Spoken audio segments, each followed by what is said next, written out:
স্বস্তি মিলছে না রাজধানীর নিত্যপণ্যের বাজারে। মাত্র 7 দিনেই কাঁচামরিচের দাম বেড়েছে 100 টাকা। আলু, পেঁয়াজ, সবজির দামও চড়া। তাপপ্রবাহের অজুহাতে বেড়েছে মুরগি ও ডিমের দামও।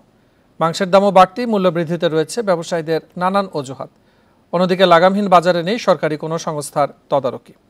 ওয়ালটন ফ্রিজ কিনে অনেকের মতো আপনিও হয়ে যেতে পারেন মিলেনিয়াল। সেরা পণ্যের সেরা অফার। ছুটির দিনে রাজধানীর বাজারে ক্রেতার আনাগোনা বেশি হলেও দামে স্বস্তি মিলছে না। প্রায় সব নিত্যপণ্য কিনতে গুনতে হচ্ছে বাড়তি দাম। দাম বৃদ্ধির তালিকায় বড় লাভ কাঁচামরিচের। গত সপ্তাহে প্রতি কেজি 60 থেকে 70 টাকায় কেনা গেলেও এখন তা 160 থেকে 180 টাকা।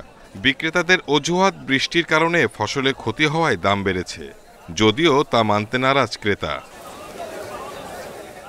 আলু, পেঁয়াজের দামেও কমতি নেই। 60 টাকায় আলু আর 80 টাকায় বিক্রি হচ্ছে পেঁয়াজ।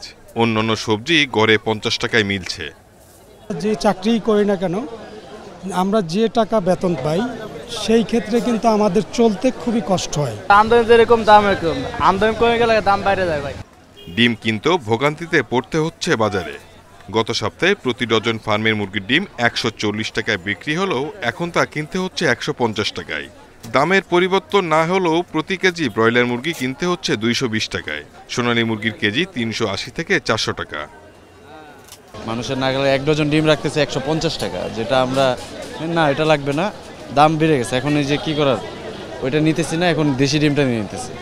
জনগণ তো কষ্ট কিনতে, ডিমের দাম তো বেশি, মাঝে মাঝে দাম বাড়ে আবার কমে, এখন তো বাড়তি আবার, এখন তো জনগণের কষ্ট, গরিবের কষ্ট। বাজারে মাংস কিনতেও বাড়তি দাম গুনতে বাধ্য হচ্ছেন ভোক্তারা। গরুর মাংসের কেজি একদম 780 টাকা আর খাসির মাংসের দাম 1100 টাকা। Shahid Ahmed, independent news, Dhaka.